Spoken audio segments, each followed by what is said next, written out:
Habits are formed when an action is repeated many times.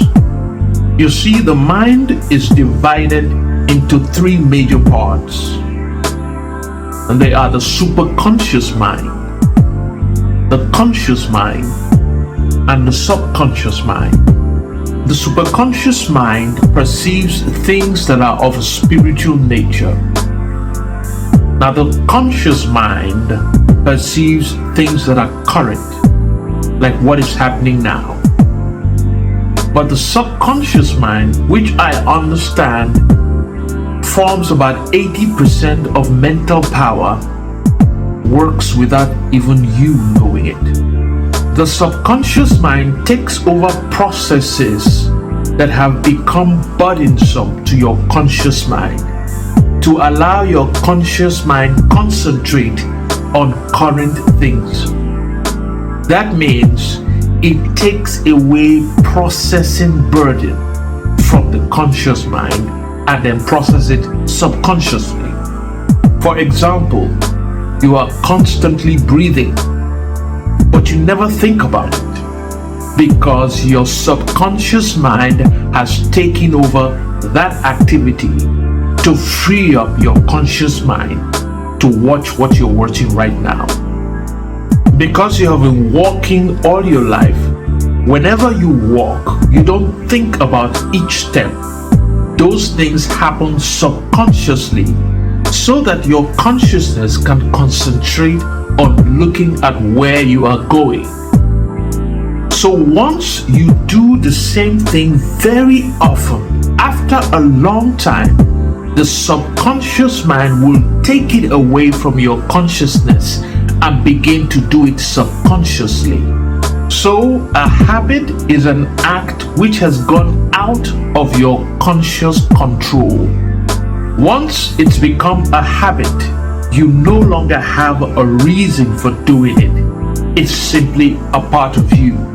When you started picking your nose, maybe it was because there was something uncomfortable in there.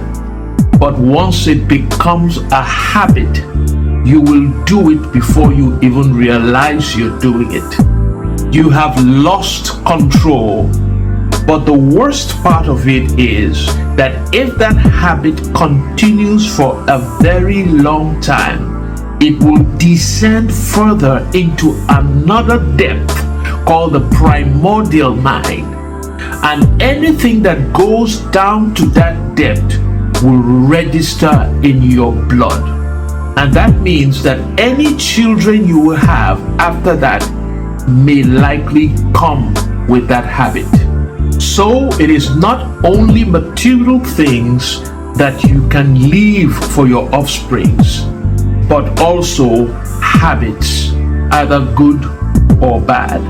Therefore, be careful of the habits you maintain in life, because you may pass it down to your descendants after you. And if you are passing down a habit, better make sure it's a good one. But if you were born with some bad tendencies from your pedigree, you don't need to feel hopeless. There are things you can do. Just be observant about your own life. People have the tendency of being observant about the life of other people and not their own lives.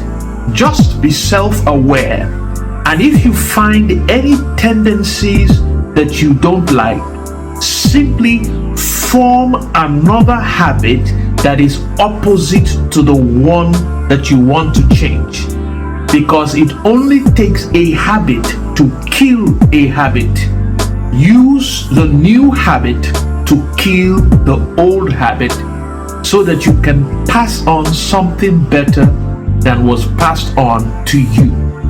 Like Jesus said, don't just pray, but watch and pray. Be observant even as you pray.